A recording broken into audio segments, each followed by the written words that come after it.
Assalamualaikum warahmatullahi wabarakatuh. Sahabat Naiku Islam, membesuk dan mendoakan orang sakit bisa jadi sebab kesembuhan.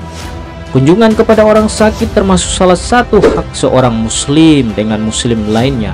Hukumnya mustahab, supaya setiap individu tidak hanya berpikir urusan pribadinya saja, tetapi juga memiliki kepedulian kepada orang lain.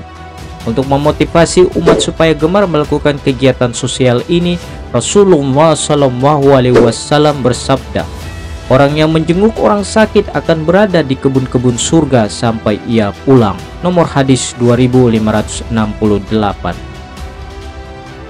Menurut cendekiawan Arab Saudi, Syekh Profesor Dr. Ibrahim bin Amir Ar-Rauhaili membesuk orang sakit dan mendoakannya dengan doa yang ada tuntunannya termasuk sebab kesembuhan.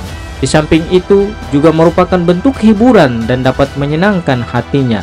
Dari Ibnu Abbas radhiyallahu anhu, dari Nabi Shallallahu alaihi wasallam bersabda, siapa yang mengunjungi orang sakit yang belum tiba ajalnya lalu mendoakannya sebanyak 7 kali, aku memohon kepada Allah yang Maha Agung, Rabb Arsy yang agung agar menyembuhkanmu, melainkan Allah akan menyembuhkannya dari penyakit itu. Riwayat At-Tirmidzi 2083 dan Abu Daud 3106, dan disahihkan oleh Al-Albani dalam kitab Sahih Al-Jami 5766. Kunjungan kepada orang sakit tidak terbatasi oleh sekat agama. Rasulullah SAW pernah menjenguk seorang anak Yahudi dan pamannya Abu Talib yang masih musyrik. Saat berkunjung, Rasulullah SAW memotivasi dan menanamkan optimisme pada si sakit bahwa penyakit yang diderita bukan sebuah mimpi buruk, ada rahasia ilahi di baliknya. Dengan demikian, si sakit akan merasa lebih tenang, tidak mengeluhkan takdir atau mencaci penyakit yang sedang dideritanya. Beliau Shallallahu alaihi wasallam pernah menegur orang yang mencaci demam al-huma dengan sabdanya, janganlah engkau cela demam itu. Hadis riwayat Muslim nomor hadis 2575. Beliau Rasulullah Shallallahu alaihi wasallam menyebutkan penyakit yang menimpa seorang muslim sebagai tahur, pembersih dosa, atau kafara, pelebur dosa. Ucapan beliau Rasulullah Shallallahu alaihi wasallam ketika mengunjungi orang sakit, tidak masalah ini penyakit ini menjadi pembersih dosa insya Allah. Hadis riwayat Al-Bukhari nomor hadis 5656. Dari Ibnu Abbas radhiyallahu anhu bahwasanya Nabi Shallallahu alaihi wasallam pernah menemui seorang Arab Badui untuk membesuknya.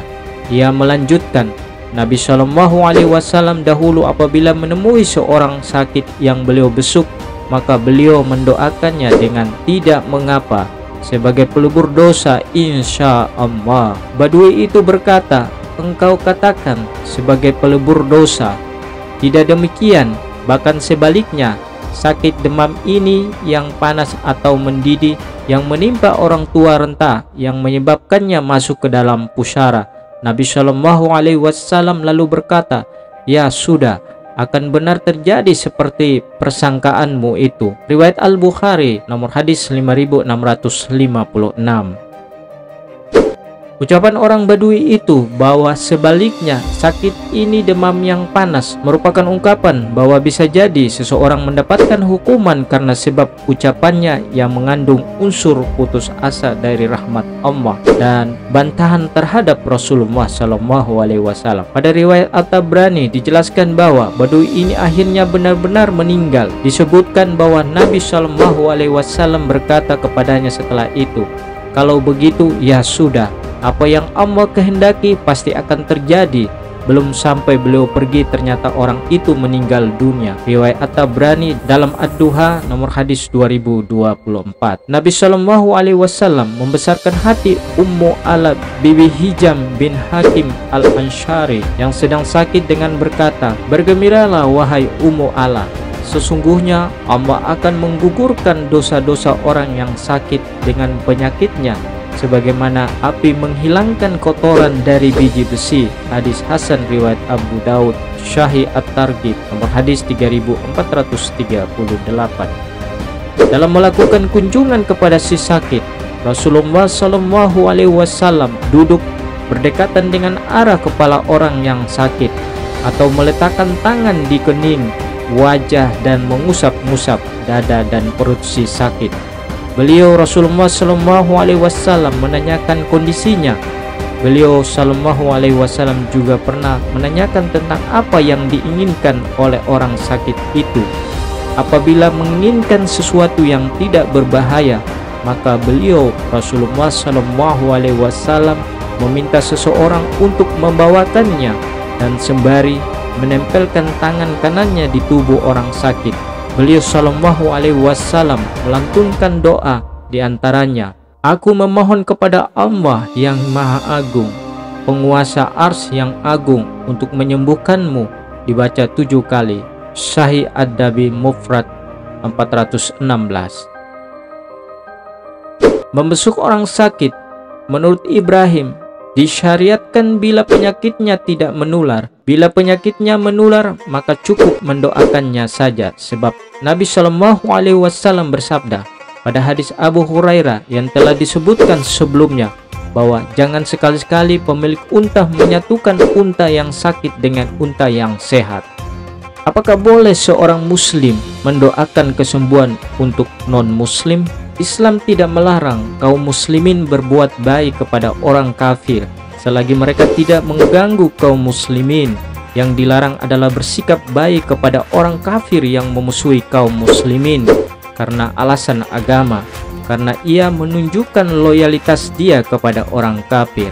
Allah Subhanahu wa Ta'ala berfirman, Allah tidak melarang kamu untuk berbuat baik dan berlaku adil terhadap orang-orang yang tiada memerangimu karena agama, dan tidak pula mengusir kamu dari negerimu. Sesungguhnya Allah menyukai orang-orang yang berlaku adil. Sesungguhnya Allah hanya melarang kamu menjadikan sebagai kawanmu orang-orang yang memerangimu karena agama dan mengusir kamu dari negerimu, dan membantu orang lain untuk mengusirmu. Dan barang siapa menjadikan mereka sebagai kawan, maka mereka itulah orang-orang yang zalim. Quran Surat Al-Mumtahanah ayat 8 dan 9. Mendoakan kebaikan orang kafir untuk kebaikan dunia, termasuk berbuat baik kepada mereka yang diperbolehkan. Sahabat Abu Sa'id Al-Khudri radhiyallahu anhu menceritakan, ada sekelompok sahabat melakukan safar hingga tibalah mereka di sebuah kampung. Para sahabat minta izin untuk menginap di kampung itu, namun mereka tidak mengizinkannya. Akhirnya mereka mendirikan tenda di luar kampung untuk bermalam. Tiba-tiba kepala kampung ini disengat binatang dan mereka berusaha untuk mengobatinya, namun sama sekali tidak berhasil. Hingga ada yang mengusulkan untuk mendatangi para sahabat, barangkali mereka punya obat. Utusan mereka pun mendatangi para sahabat dan menyampaikan kondisi kepala suku mereka. Ada salah satu sahabat yang bersedia mengobati, namun beliau minta syarat, jika berhasil maka harus diupah dengan beberapa ekor kambing. Lalu beliau membacakan surat Al-Fatihah sambil ditiupkan di pasiennya, dan dengan izin Allah kepala suku itu sembuh dan sehat kembali. Kemudian para sahabat membawa kambing-kambing hasil upah itu kepada Nabi Shallallahu Alaihi Wasallam dan beliau mengizinkannya. Hadis riwayat Bukhari 2276. Dalil ini sangat tegas. Para sahabat meruqyah orang kafir yang sedang sakit dan sembuh, dan ruqyah bagian dari doa. Karena itu tidak masalah mendoakan non-muslim agar mendapatkan kesembuhan. Wallahu a'lam bishawab. Wassalamualaikum warahmatullahi wabarakatuh.